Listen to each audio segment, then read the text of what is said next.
అంటే Sankranti family audience చూడాలనుకుంటారు కదా, ఇందులో వైలెన్స్ ఎక్కువ ఉంది అంటున్నారు. మరి వైలెన్స్ ఉంది, నేను కాదనట్లేదు అసలు.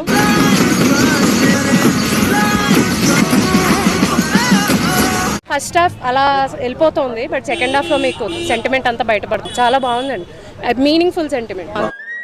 ప్రేమిస్తూ ఆనందం, ప్రేమించబట్టం అదృష్టం. నాకు అదృష్టం లేకపోయినా ఆనందంగానే బతికేస్తాను. దయచేసి ఈ విషయం నీకేం మాట్లాడొద్దు అని వెళ్తుంది. ఎట్లుందన్న నా సామిరంగా అరే